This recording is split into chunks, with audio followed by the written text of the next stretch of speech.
So yeah, that's kind of what we're seeing. In Venezuela right now. Everything's kind of, we're wondering to see what's going to happen. I think a lot more is going to transpire over the next few months. I think as we see some changes in leadership over there, I think you're going to see a lot of people trying to go back, to their home Hmm. country and probably a safer place. I think you're going to see a slowdown in drugs. You're going to see a slowdown in cartel activity. Yeah. Obviously, we see a president that talks, uh, you know, walks what he talks. He's doing the things he's going to say, and he's not scared to stand up to these people. And that's kind of a big thing in itself. You don't Yeah. see very many presidents say like, "I'm going to stand up to the cartels." Like, I'm gonna, Right. I'm not scared of it. The man was, probably, some of the assassination attempts on his life probably came from some of these people that knew that he was going to be Hmm. going after, the thing that was funding them. So I think that in itself is something to kind of pay attention to on some of the moves he's made just abroad. What do you think about Yeah, that? and I think it was a perfect example of how America is the greatest and strongest military in the world.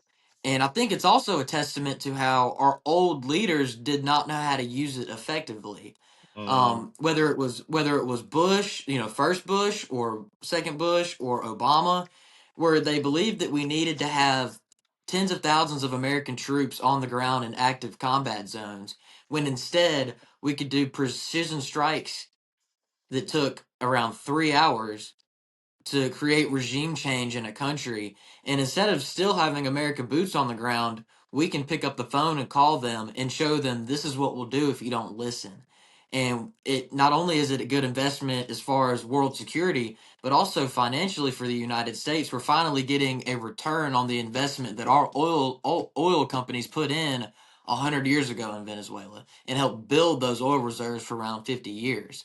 America is finally using the big stick that Teddy Roosevelt always championed, and it's going to be a great thing not only for America but for the world. Yeah, he actually, I think Trump met with some oil executives from ExxonMobil and just kind of discussed, those U.S. companies just rebuilding the industry over there. Because I mean, let's just face it, they were dealing with uninvestable, reforms over there. They weren't able to get anything done over there. It was obviously turning into, they were exporting all the oil to. I think most of it was going to China, some of it was going to Russia. So you're right. I mean, it's a testament to our military being used the right way. There's no permanent U.S. troops, reported that are going to be staying there. I'm sure they'll be hanging around, but really, it's just like you said, economic and military pressure that this president is kind of applying. And I mean that's I think the way it should be done and the way it should be seen. And like you said, it shows that we do have a great military. And kudos to those people and the way they pulled it off. Nobody injured, nobody killed.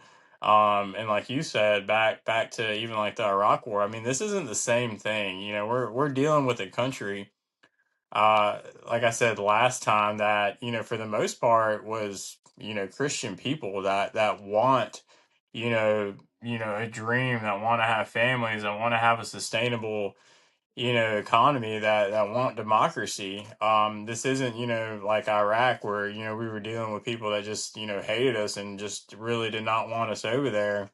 And it may very well have been, kind of an oil grab or whatever the case was, back whenever those wars was going on. I mean, this shows like, see what we could have done back then, was that really for Mhm. the right reason and the right way? And I think a lot of that's going to come out pretty soon. A lot of that is coming out now that those people aren't in office anymore, and we're able to see what is possible when we have people in leadership, not just the president, but Secretary of War Hegseth, like I said, Rubio, these people that are actually willing to back him up and like, yeah, these are good ideas. Like this is a way we can get stuff done. This is a way of these are America First agendas, but also it's helping Yeah, these other countries. And I think these people, I mean, from what I've seen, they're not like mad that he did that. I mean, they're like, no, thank not at God that all. thank God that he came in here and he took this dude out because I mean, let's face it, I mean, things weren't going very well over there. So yeah, like I said, it's a Yeah, good thing for America. It's a good thing for them, and it provides. just some strength to show in the world that America has the ability to, hold its own and, put not push people around, but just kind of make sure that we stand our ground on some ideas and ideals and principles of, standing up to tyranny, for just one example. So after that, I think I will just kind of dive in a little bit to what's going on in our Mississippi legislature. That was kind of a little bit of national news. I mean, there's so much going on in the country that we could just talk all night. But I want to go back to, I think the biggest thing that's going on in Mississippi right now. It is all over the place, and that's school choice. It is a huge thing. And I'll just start by kind of throwing out a just kind of a hook, just imagine waking up tomorrow and just finally having the power to choose the best school for your kid, not in like Hmm. one zip code that's assigned, but one that actually fits, your kid's gifts, your kid's needs, your values, your family's dreams. So that's not going to be a fantasy in Mississippi anymore. House Bill 2 just cleared the House Education Committee yesterday, 1411. So it's about to give thousands of families that exact freedom here in the Magnolia State through the student accounts. So if you're a parent that's tired of that one size fits all education, stick around because this could change everything for your kids. A little bit about House Bill 22 and just kind of the freedom for Mississippi families. Um, this is what's going on. Just picture this: a single mom in Jackson whose son is struggling in a crowded classroom, or a rural family in the Delta wanting faith-based options without moving. House 2 bill kind of creates Magnolia student account, so about 7 grand per kid, following the public school based costs that parents can use for private tuition, homeschool supplies, tutoring. It starts smart, so 12,500 spots, I think, for 2027, 2028, prioritizing low and middle income families first. So half go to kids leaving public schools, half open to everyone. This isn't about tearing public schools down. I think it's about letting money follow the child so families aren't necessarily trapped. And we're going to discuss And a little it bit about also both ensures sides. that it also ensures that school districts now have an incentive to make sure that they're a good school district, right? Because Mhm. if there's no harm in not putting a lot of effort, not putting a lot of effort in your students or your teachers, then the school district's never going to change because they're going to get the same amount of funding, they're going to get the same amount of kids every single year. And if you make that where they have an incentive now to make sure that they give their kids a good education, that they give these teachers a reason to stay and teach and be passionate about it, you're going to create an economic or not economic, an education system that is better for not only the teachers but way better for the students. Yeah, no, and you can look at you can look right next door to Hines County and a lot of these failing schools over there. I mean, these schools are just torn up, and a lot of these kids are just not getting the opportunity to attend schools with the right resources. I mean, man, my biggest thing is the teachers. Like, I get it. I think teachers are mainly worried about, how is this going to affect my job? What's this going to affect? Why are they tying, teacher raises to it? Like, I think, a lot of it is because they're trying to say, look, we're trying to take care of you too, but like, we have to understand that we have to get the government, like the federal government, out of the way. And this is kind of how this is the first step in just kind of aiming it to where we bring it back to the states, putting it back to the parents, and just kind of why does this matter right now? Well, obviously some states around us have been participating in this, but we've all heard like these stories of kids falling behind because like you said, the school doesn't really match their learning style, or families pulling their kids out to homeschool, but are struggling financially and aren't able to do it. So House Bill 2 kind of flips the script on that. It expands the charter schools statewide, makes them easier to open, makes public school transfers easier. It lets homeschoolers join sports and activities. That's part of the Tim Tebow Act. It boosts scholarship Mhm. for kids. with dyslexia or special needs, plus extras like mandatory financial literacy in middle school, pre-K funding, even voluntary prayer back in classrooms. So this is kind of some comprehensive reform. Um, that really just says parents know best. And what would you do with that kind of choice for your own child? Like, I mean, you're gonna make that choice because I think most parents want to. I think most parents don't know how or have the ability to. This isn't just money that's going to be given, here's a check for 7 grand, go put it in your pocket. Like, no, these things have to be used for the right reason. It's going to give you the Yeah. ability to use it to put your kid in a better school. So we're going to tackle some of the tough questions. I think a lot of this is part of building trust in, which I know is tough, but in the legislators making these decisions because, one of the biggest arguments I heard, well, these people aren't educators, they're not teachers, they've never been in a classroom. Like, let's consider that they probably went through classrooms here in Mississippi, like while I know we feel detached from them sometimes, like they were also part of these school systems. A lot of your kids Mhm. go to private school, this and that. Like, let's bear in mind that they're trying to educate and look out for what's best for the next generation. That's going to be the voter base. That's going to be the Mhm. people, working in this economy. Like, it's not just screw the kids and screw the teachers. I understand. I think it's pretty scary, but and I know what some folks are saying, like this is going to drain the public schools, but I think we have to be real a little bit. The program phases in slowly. There's no forced closures, and like you said, the competition just really pushes every school to get better. And I think a lot of people worry about the accountability. I understand that, but it has some income caps to it, so there's priorities for needy families. There's some built-in safeguards. I think the first year cost of that's going to be around 87 million, which if you look at Florida, it's huge, way bigger than that. So we're really taking a small step. We have Oh man, I don't remember what the number I saw was, but it's in the billions as far as in our reserves for Mississippi. So 87 million isn't bad as far as an investment in our kids' future. It's not waste. So we have to ask ourselves, if your tax dollars are already going to education, shouldn't you have a say in where they land? I don't think it's radical. I think it's pretty Yeah. responsible. We homeschool, all four of ours.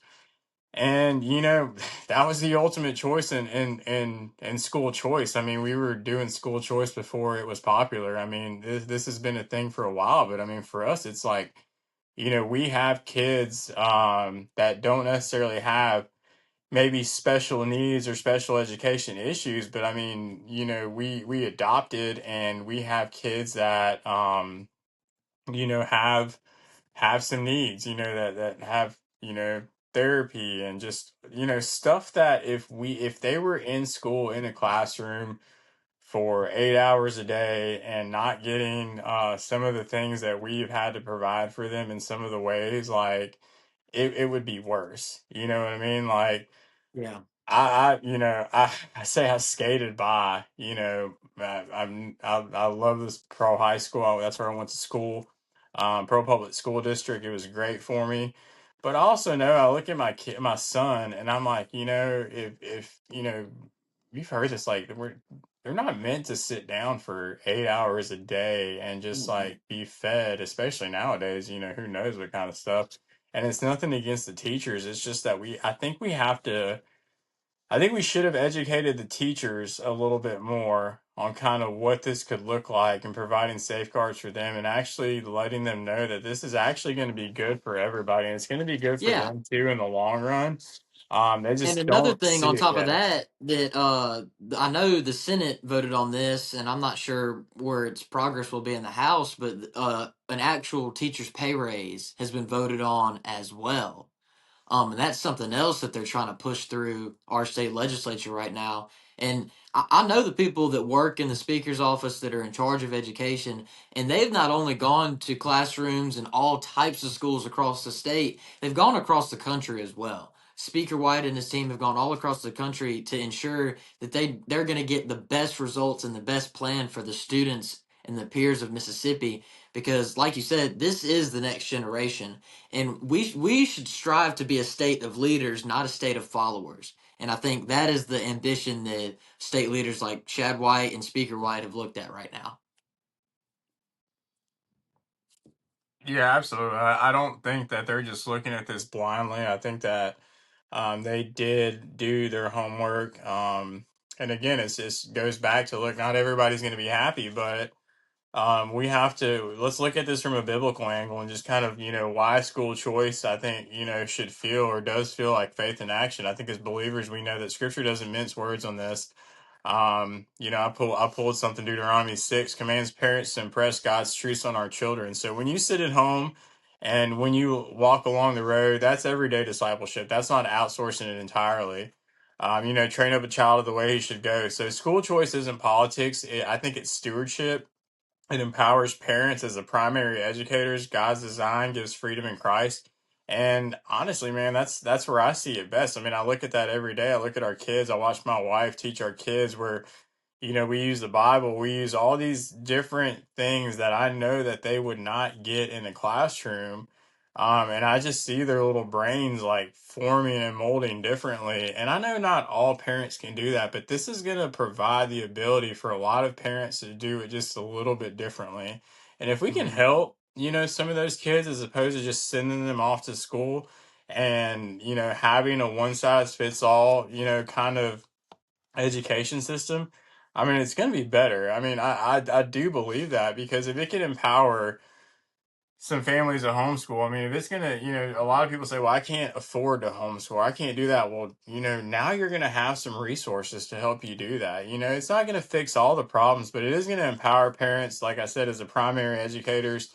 And how their kids are being brought up. In a broken world, this lets families choose environments, and this is what matters to me, where faith can flourish. It allows them to choose um, an education where they're really learning and not just fighting to survive, like the statistics and the tests and those kinds of things. So it makes it personal for me. This bill's moving. It's out of the committee. It's headed to the House. And I think everybody's kind of, voice really matters here. So I know there's a lot of people that are frustrated with it. But if it does pass, it could be the spark that gives, families, not just the wealthy families, but all families, real educational freedom. And I think you got to ask, like, what kind of legacy do you want for your kids? So I hope people will, look into this more.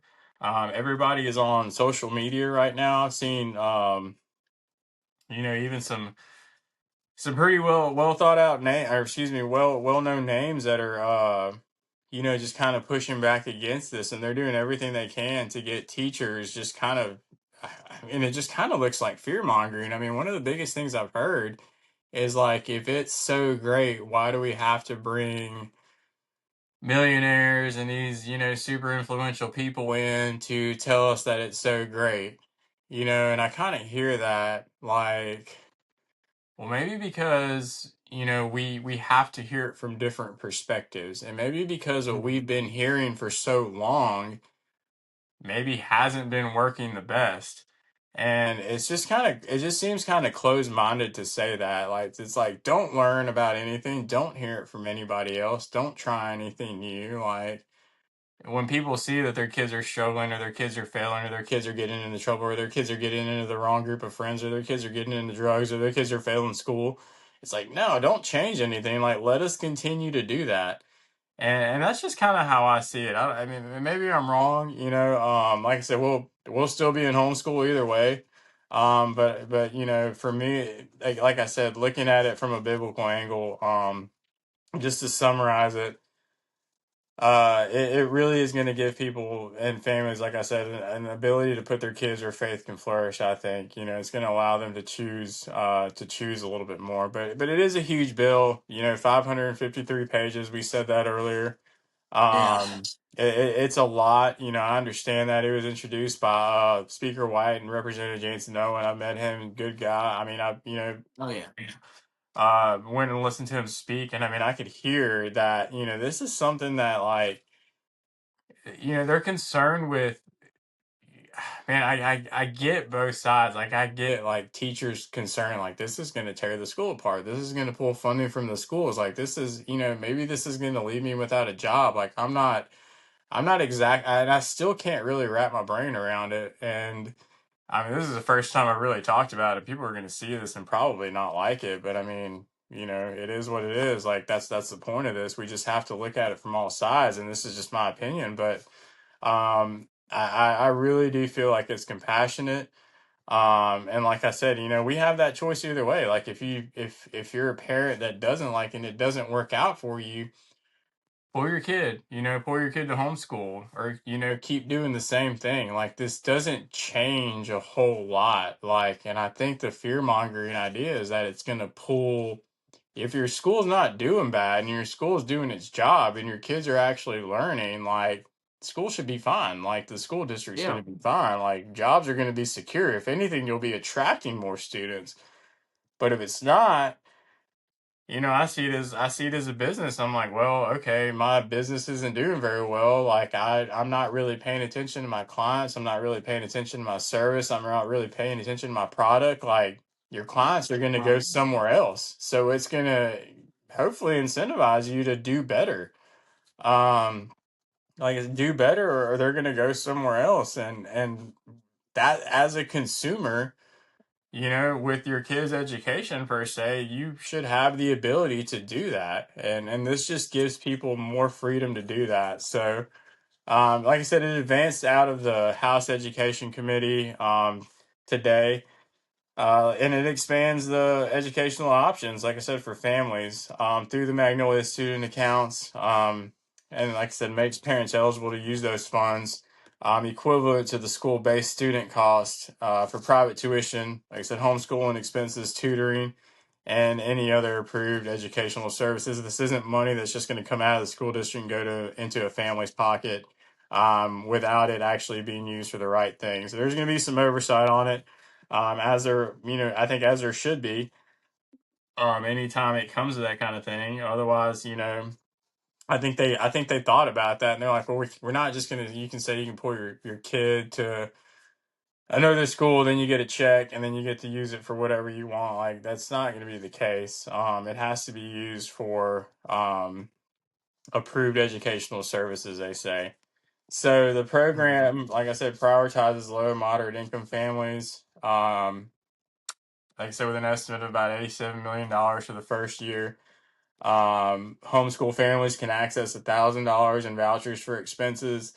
I mean, I look at that all. I mean, but it's not even something that we complain about. It's just like that's just part of the cost. Like you know, haven't kept up with it, but I mean, there's no telling how much we spend in books and just curriculums and all the things that require to raise and put four kids through homeschool. Like that's nice. Like that puts a little bit of that saves us. I don't know if it saves us, but I mean that's gonna help take care of those things.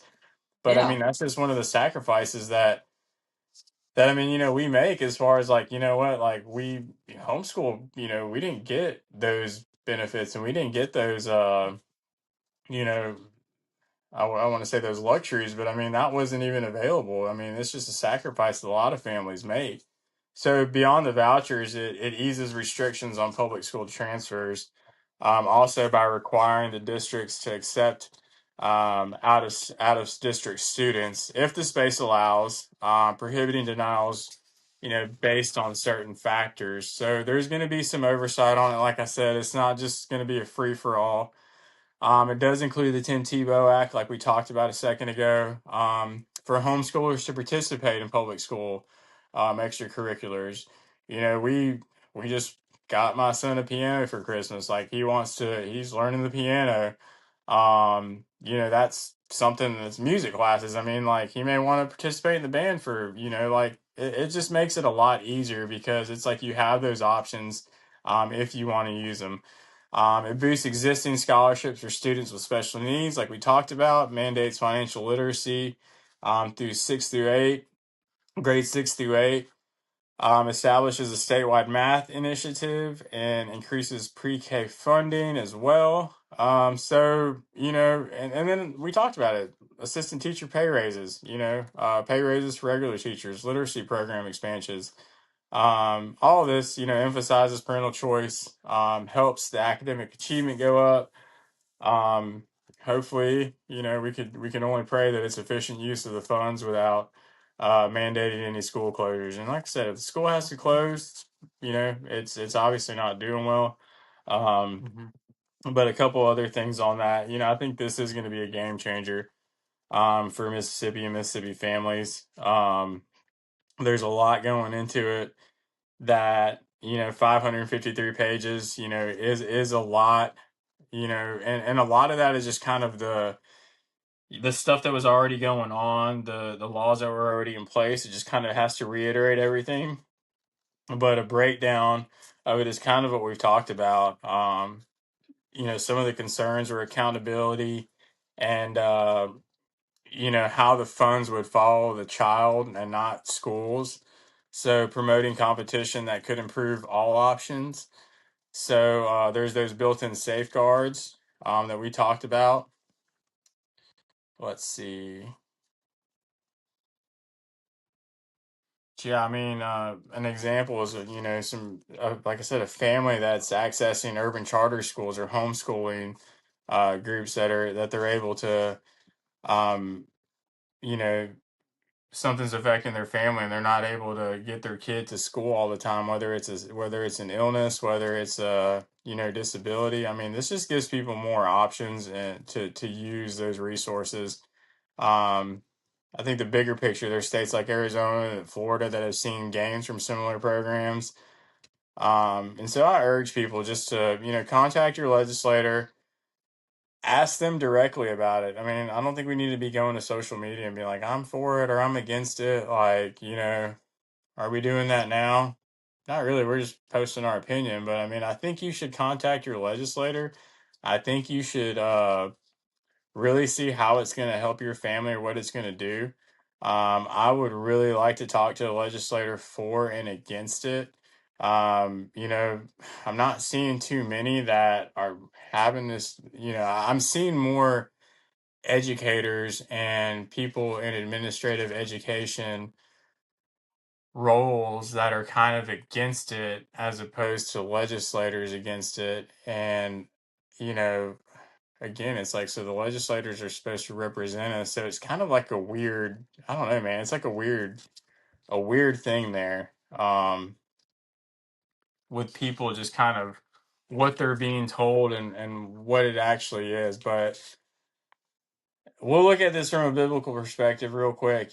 School choice, I think it can be viewed, from different perspectives, but through, I think interpretations among Christians, um, focuses on themes of responsibility, freedom, stewardship, justice, parental authority, and discipleship, like I said. The Bible emphasizes that parents, not the state, are the primary educators of their children. Um, these commandments impress them on your children. Talk about them when you sit at home with them. Like I said a minute ago, Ephesians 6, fathers, do not exasperate your children. Instead, bring them up in the training and instruction of the Lord. Um, no offense to schools, but I mean, that's our job. That's the dad's job. That's the parent's job. So I think it empowers, like I said, the parents to select environments that are going to align with their faith and their values. Our home, our schoolroom, as we call it. That's where we can empower those environments for our kids, um, for that spiritual formation, if you will, instead of a one size fits all system. I mean, I don't see that working for our kids with just the different needs and the different personalities that they have. Like I just couldn't imagine it. Don't get me wrong, there's a lot of good things that schools offer, but there's also a lot of man, especially up north, I think that we saw in DeSoto County last year with a lot of these just people that weren't vetted before they were hired in the schools that ended up being, predators. A lot of the things that we're seeing in school libraries, a lot of things that we're seeing taught in classrooms because parents are so busy, working and doing all the other things that they're just maybe not paying attention or aware of what's going on and nothing against them. I mean, I was a product of it. I've been there. I've had to go to school and dealt with bullying or got into the wrong crowds or the wrong things. So I mean, it creates a whole nother aspect that we could talk for a long time about how the school system was really built and developed just to train up worker bees and to just kind of teach kids how to be part of a system that does nothing but learn how to be you know a follower, kind of a blind follower of the system, that ends up just kind of being a producer, not necessarily a leader or a free thinker. We can go into that for hours, but freedom and liberty of Christ. It is for freedom that Christ has set us free. School choice promotes liberty by allowing families, I think, to escape from an ideological uh, mismatched school that may not represent or reflect their values. Or teaching kids personal responsibility. That's, you just don't see that a whole lot. Rather than just the compulsion of what it means to just hey, sit in this desk, do this, take this test. This is how you're going to be rated. And again, we're called to be wise stewards of God's provision, which are our kids. So directing education funds to follow a child, and see whose taxpayer money is used effectively for students' needs. It provides justice and care for the vulnerable. School choice can help the poor and marginalized access better opportunities. There are kids that are in failing school districts, and it has a lot to do with parents just not able to move their kids to a different school district just because of their zip code. So this is going to speak up for a lot of those who can't speak for themselves. It defends the rights of the poor and their needy. I know, from firsthand. I've worked with young people. When I say young people, anywhere from you know 15, 16 up, that have been employees of mine that went to some of these failing school districts, and I noticed a common theme. They were all living in a lot of the same areas that were maybe what you would consider impoverished areas, in Jackson, for example. And they were going to these same schools, and I was just noticing common themes like getting in trouble, getting involved in drugs, not learning anything. They just didn't know. It was just like school was the daycare for the parents. So some parents are going to like this, but it's going to call an accountability factor back to parents. Like, we have to come back to taking care of our kids, honoring what God calls for us to do for our kids, and really stepping up as parents. I know you don't have kids yet, but it's coming. But I know that you can probably relate to this. I mean, you're going to want to be involved in your kids' education. You're going to be involved in your kids' life. That's a lot of what Charlie Kirk talked about, having a family, being involved. Um, the early church modeled diverse voluntary communities. So school choice, I think, also fosters a marketplace of options where, like we said earlier, those faith-based schools can thrive, like micro schools, and it allows believers to educate in line with biblical scripture. So ultimately, I think while the Bible doesn't directly address, modern education policy, I think that we have to look at these principles just on what school choice suggests, how it supports family, and just kind of a faith aligned upbringing. Once again, some of the arguments are going to be proponents that just see it as enabling uh, biblical obedience in a fallen world, which I don't think is a bad thing, but more of a common good. Florida's school choice program is much more mature. It's universal. It's high enrollment system. I was looking at some stats earlier, just kind of on what it was doing. It went fully universal in 2003. So our bill here, that just got introduced this year, is just kind of going to be the first step into getting into a bigger, broader expansion of that, and taking that away from the federal government. I think the federal government is one of the worst. Federal education, Department of Education is one of the worst things ever. I think it needs to go away completely. But Florida, they've said, is kind of the gold standard for broad universal choice, and I don't think we're going to be just like Florida. Just like we were saying earlier, it's not a one size fits all thing. Universal school choice sounds like a one size fits all thing, but it's just saying it's allowing more choices to families. What works in Florida, what works in Arizona isn't going to work here. Mississippi, it's going to be different for Mississippi kids, but it gives the rights back to the parents, I think. It is going to be a cautious kind of targeted rollout. Start small, like I said, prioritizes certain families. We're going to be testing the waters with it here. It's going to have those built-in limits to kind of control the costs and avoid just an overload on the system in general.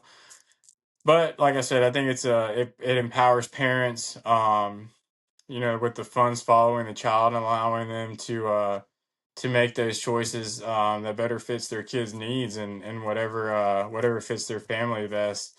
So this is a first step. Like I said, there's some proven successes elsewhere. Some people say, well, it's not working in this place. Well, it's not working in that place. Well, you know, just because it's not working there doesn't mean it isn't going to work here. Or what is your definition of not working? And we'll try to find some people that can talk about that. I know I'm going um to hear some speakers next week that are going to talk about this a lot more.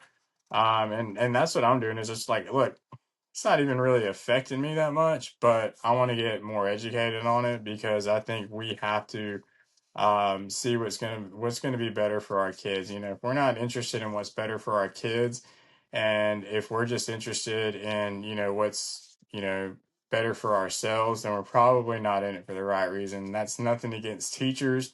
There's teachers that do have kids. There's teachers that don't have kids. There's teachers that really care about those kids, and I respect that. And I think if they're doing their job correctly, in those schools are going to be fine. I think if they're slacking a little bit, I think if they're inflating numbers, I think if they're just passing kids just so the school looks good, so they're getting funding, I think that's going to get brought out to light. And I think that's what some of these people don't want. I think some of these administrators in some of these positions don't want the possibility of their 150 $200,000 salaries compared to their $40,000 teacher salaries taken away. And I'm just throwing numbers out there, some of the numbers I've seen, but I think that's what it's part of it. I talked about with an elected official several weeks ago about school boards, and how a lot of them are appointed now. I think our school boards need to be elected. Plain and simple. Just so we know who's actually in there, and our parents and the actual constituency of the city um, has more of a say so in the people that are making these decisions. So and he agreed with that. I'm not going to say any names right now, but I think some of the people would be surprised to hear that. But I certainly agreed with him. So, anyways, you got any closing thoughts on school choice? I know I said a lot, but I mean it is a lot to cover. But I mean it's a lot of Yeah, the repeating things. I It's the same stuff. I have a unique perspective on this because I've gone through all three of the major types of schooling. I've gone through private school, homeschooling, and public school. And some of the reasons that we had to switch from private school to public school, was money. And I can just imagine that there's so many families that are like that across the state, and just how many opportunities that kids should be able to have that they don't have right now. And I don't buy the concerns of school districts closing down, because why should the barrier between education freedom for students across the state be a failing school district that is already failing these kids? Why should that failing school district and the 100 jobs or whatever that is be put above the kids that are in that school? That doesn't make any sense to me. And secondly, a lot of the concerns that especially we have in Rankin County with school choice is like behavior. But I mean, you were talking about there is going to be some exceptions in this law that you don't have to take a student if it's not applicable, or if it doesn't make sense for the school district to do so, whether that be because of size. And I think behavior's in there because Northwest Rankin is a school that already has some of those issues, because we do take in a lot of these students that have these behavior issues. And I think once you allow teachers to finally have discipline back in their classrooms, and then you get an influx of these, brilliant students from these school districts that are, sort of holding them back, I think you're going to see a positive change, not only in, Rankin County, but across the whole state. Yeah, I agree. I think it's got to put some. I think it's got to put some power back in the teachers' hands as well, and I think I pray that that's what it's going to do. They're going to see it, and it's going to hold some people accountable. That's the whole point of this, is to make sure that um, that the decisions that are being made up there are also about accountability. And I do think they are. I think that just some people don't want to look at it that way. Like, I might be held a little bit more accountable to my job. I might be held a little bit more accountable to what I'm doing. It's going to hold parents a little bit more accountable to the decisions they're making, not just at home, but how they're raising their kids and the education they're giving them. Um, so we'll revisit that maybe next week a little bit more as we see it kind of transpire. But I think it's going to go through, and but there's still some hurdles to get through, so we'll see where that goes. Jumping into the last segment, we're just going to talk a little bit about the other things going on in the legislative session of 2026. Right now, election integrity is obviously a big issue. Primaries and just kind of what matters to families. Some of the things that CCMS and Merge are really focusing on, like what matters to families are important to us, but the stakes are high right now. I think folks in this area, like you said, Rankin County and across Mississippi, as the session kind of kicked off, it's moving fast. My House bill two grabs a lot of the headlines right now. After passing the committees, there's also election bills that are shaping up. We have to that we that are shaping up on how we vote, who gets to vote, and just kind of how fair I think it feels. But as believers, I think we value honest weights and measures, and what that should look like. One of the verses I pulled up from Proverbs 11. So let's talk integrity, access, and keeping our process trustworthy. So there's no major push on closing primaries, but I know that there is a bill in there that was filed by someone. But timing changes are in play. Mississippi still has open primaries. That means anyone can vote in a party's primary without registering affiliation. Um, no big bills this year to close them that I'm aware of. Correct me if I'm wrong. That's kind of requiring party membership, which kind of keeps things accessible, but sparks debate on party loyalty. People being able to cross lines and swing elections. Senate Bill 2091 by Senator Blackwell kind of shifts primary dates from statewide legislative and county races from August to June. So that's going to move things up a little bit. I don't know how much that's going to change. Maybe it'll be a little bit better because it'll be, I guess, summertime. Maybe people were able to pay attention a little bit more instead of August when people were going back to school and there's so much going on. So that may be kind of the intention there, but potentially giving voters more time for runoffs, I think is what it will do, and kind of less summer heat on voters, if you will. But does that really change voter turnout? Do you think? Is that something that that could make elections feel more deliberate, in your opinion? Yeah, I think it needs to happen. Because to me, and we saw this whenever Michael Cassidy ran against Michael Guest in 2022, is that they were encouraging Democrats to come vote for Michael Guest in the Republican primary because there is no party requirement for you to vote in a primary. And I think that is unfair. And it is also rather ironic that Democrats are okay with that because it's undemocratic, which is something that they always harp on is democracy. And it discounts the people who are trying to choose the person who's going to best represent them and their party instead of you have a bunch of outside influencers and agitators that want to come in and disrupt that process. So I think it's something that needs to happen. And I hope it does. And I think it shows the character and also the corruptibility of a lot of people that vote against it. It's definitely played in some outcomes and Mississippi elections for sure. I know I've been on some campaigns where we had some of that going on, and you start to see a lot of strange things happen. So I definitely am for closing our primaries. Um, some integrity focused builds. I know there's a safeguards versus access.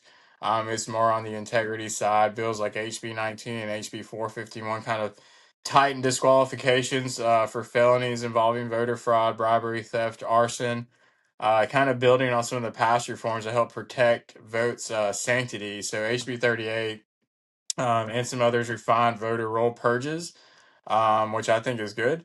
But that's also for disenfranchising convictions, ensuring only eligible names stay active. I know there's a big problem in a lot of areas with voter rolls that are just full of dead people, people that don't live there anymore. It creates cushion for, I'm not saying anybody's cheating, but if they wanted to cheat, it'd be pretty easy to cheat.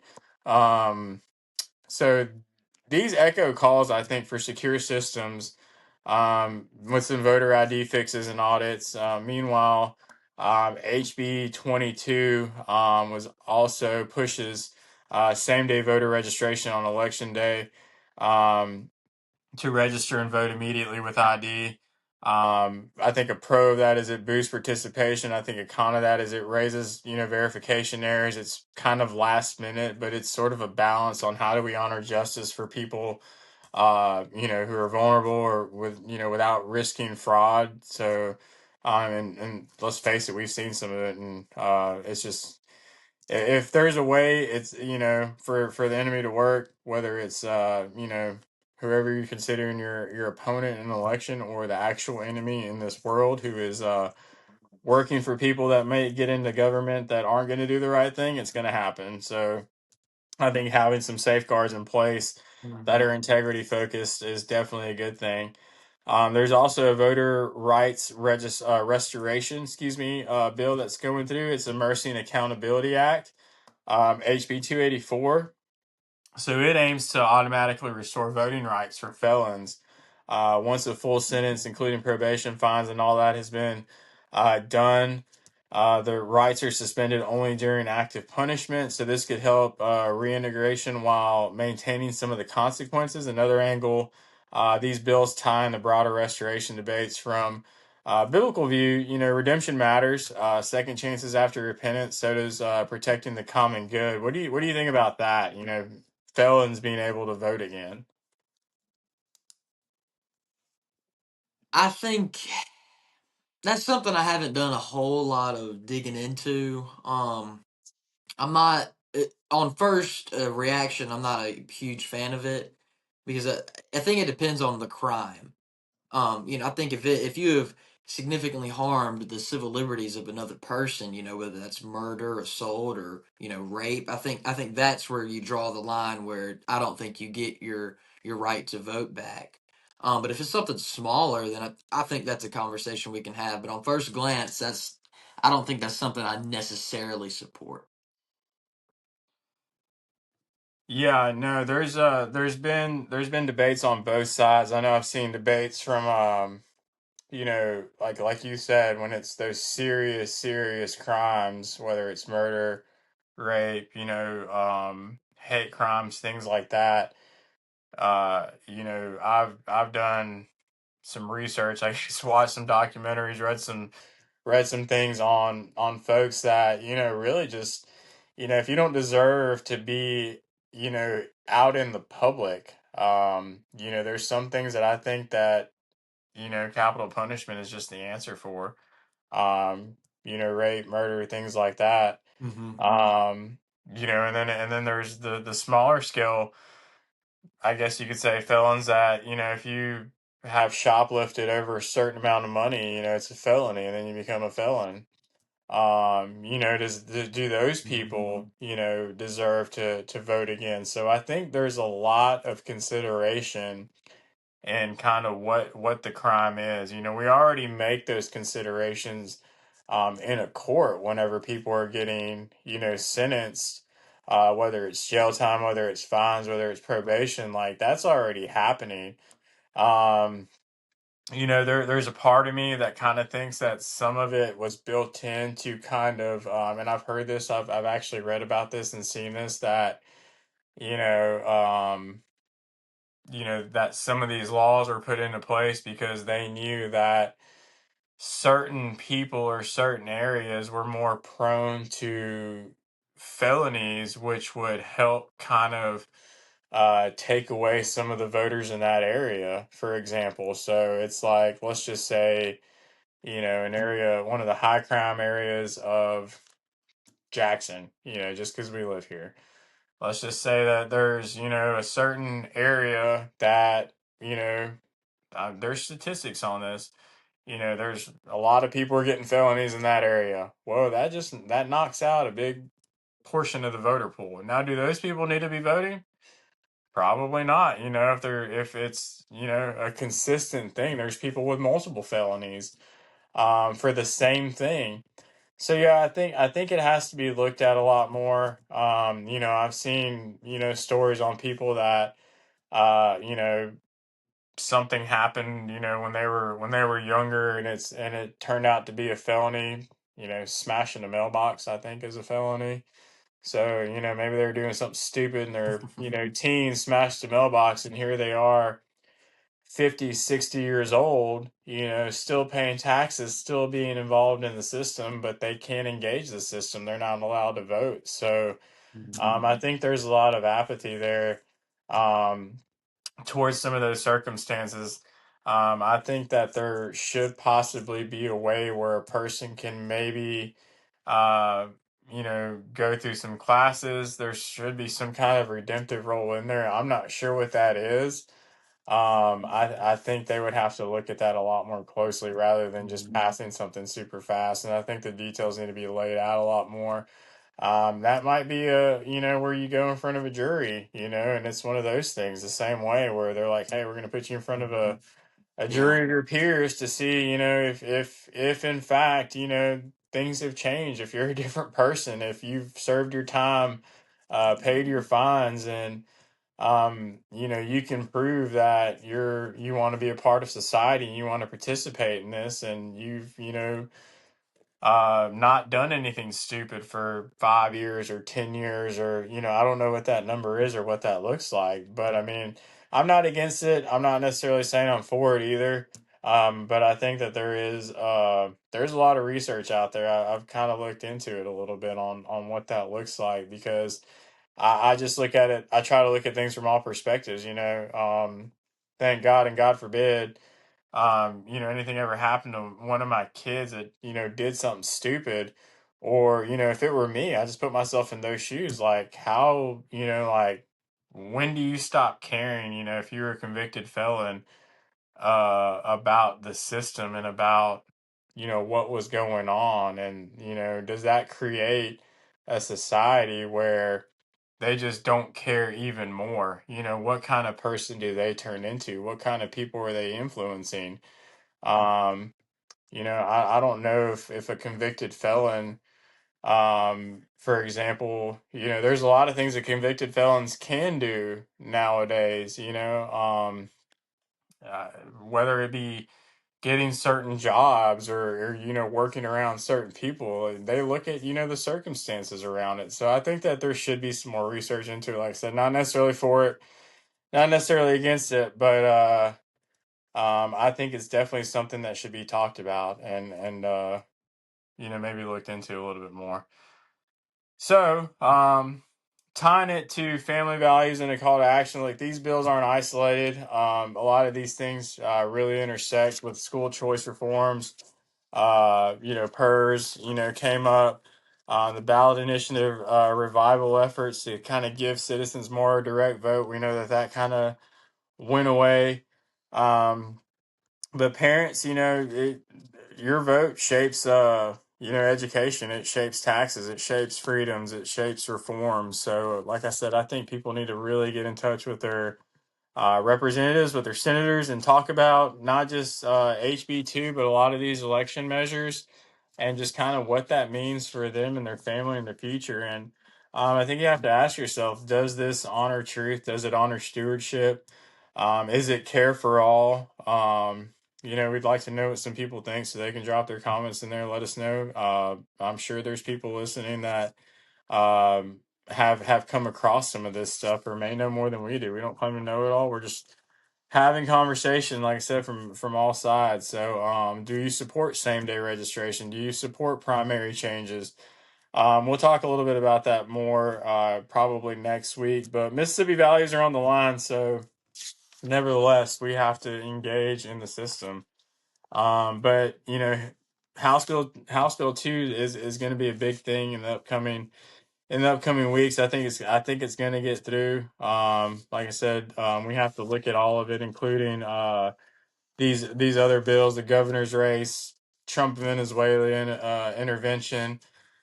I think we have to look at them all through a biblical perspective, and the biblical principles that we can draw from these things. And is there a scripture emphasis, on parental authority and on stewardship and on justice? I think there has to be a truth in the governance that we're seeing, and uh, we have to have a humble reliance on God's sovereignty. I really do believe that. So for the last thing, that I just kind of want to cover to talk about all this is just put a biblical lens kind of on Mississippi and some of this national news. Um, you know, I think God has a call on us, for wise stewardship and all these things. And for our local listeners, for listeners, across the country, I think we have to navigate 2026 with bills and bigger headlines, and scripture remind us that we're stewards of what God entrusts us with, which is our families, our communities, our votes, and our nations. So, um, this government authority comes from God. It's not from us. We have to pursue justice. We have to pursue mercy, and we have to do it with humility. And we have to apply that to the issues today. School choice, like we discussed a lot, parental authority and just kind of what that means for the Magnolia accounts and how that's going to empower parents. Ephesians 6 charges parents, not the state, again, as the primary educators of their kids. This honors God's God-given parental rights and stewardship. So hopefully we'll see some traction there, hopefully for the better. These election integrity voting bills, I think, like I said, it holds a lot of truth, where hopefully we'll see some justice reform out of it, as far as, what they look like in tightening some of these felon disqualifications, same day registration, to seek secure, honest processes. Proverbs 11 refers to honest waits. Open primaries uh, can keep access broad, but integrity safeguards truth and governance. On restoration, HB 284, scripture balances accountability with mercy. Felons face consequences, yet redemption offers second chances, like I said. So we have to vote faithfully to ensure a fair system that protects the common good without partiality. And that means making sure that it's good for everyone and not just a certain group of people.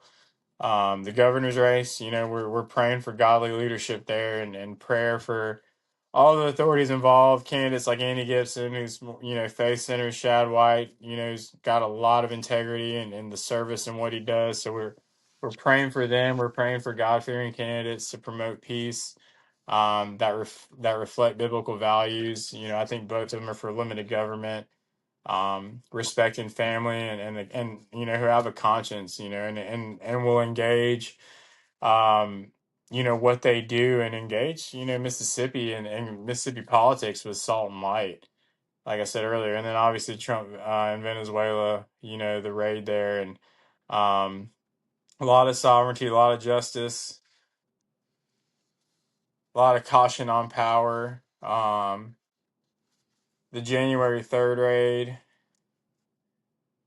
capturing Maduro addresses the drugs and migration crisis, but it does raise questions of intervention without full accountability. Scripture warns us against unchecked power. and calls for just actions that protect the innocent without unnecessary violence. So we pray for peace and wisdom in those nations, and to honor self determination under God's ultimate rule. But true security comes from the Lord, not empires. And just kind of to close it out, we have to live it out. These aren't just politics. They're stewardship opportunities for everybody to get involved and to pay attention to. So hopefully we're all gonna keep praying for this. We'll vote biblically. We'll advocate justly and trust God's sovereignty. But is there anything that you want to add? Any what principle maybe resonates with you most? And then we'll just kind of close out there until we discuss it next time.